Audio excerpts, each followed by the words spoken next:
So you might be wondering, with all the stuff I talk about PK Hex and custom firmware that can be added to your Nintendo Switch, you might be wondering yourself, well, how the hell can I get my Nintendo Switch all that cool stuff? That way I can start using PK Hex or other custom firmware software that allows me to do some crazy stuff, obviously within my legal limits and by the, Nintendo gods not striking you down. Well, there's a cool website that you can check on Google or any search engine, and it's literally the following: Is my Switch patched?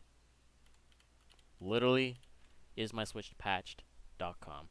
I can't press the period button because it's gonna pause the video. So I'm gonna click enter. I already have done this before, so we're gonna click enter. And voila, it takes you to this very sketchy but yet very useful website that can determine whether or not your Switch is patched or not. Now, a couple things you got to take into consideration. The older the Nintendo Switch, the more likely it is unpatched. However, if if it's more new, for example, you just bought the Switch from Target like a couple weeks ago, tough luck, because there's a specific date. I believe it was July 2019, and recent and more recent. Anything newer than that, I believe, I'm not 100% sure if it's either 2019 or 2018. Your Switch version might be patched, unfortunately. So basically, the older Nintendo Switch, the more likely it is unpatched. So, where do you find this serial digit? So, essentially, where you connect your Nintendo Switch into the charger or into your dock, it's on the bottom portion. Right next to the actual USB-C port, you're going to see a serial code and a barcode essentially as well. And usually it has a prefix. The first four letters and the number that follows with it is the prefix.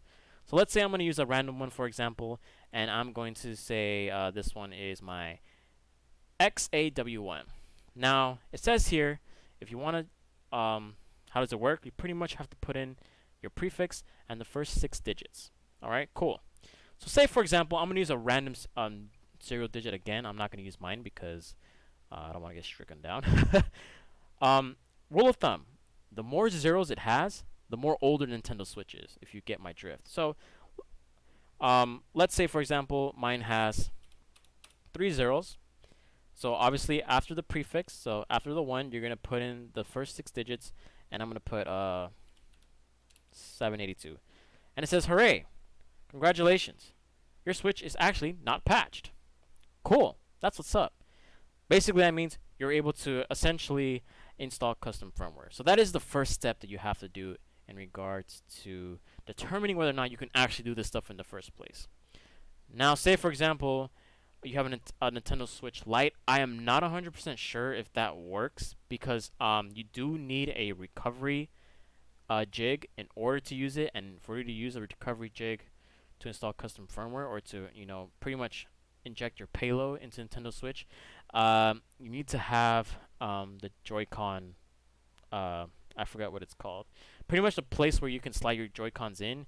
It's got to be present. So I believe Nintendo Switch Lites are out of the picture, and I believe once the OLED version of the Switch comes out, unless there's some way there's updated custom firmware for that, I do believe they might be patched because obviously those are newer versions, quote unquote, of the Nintendo Switch. So that's all there is to it. This is the first step, ladies and gentlemen, to the great discovery, the multiple world, the wonderful world of Nintendo Switch custom firmware. So say for example you have a newer version.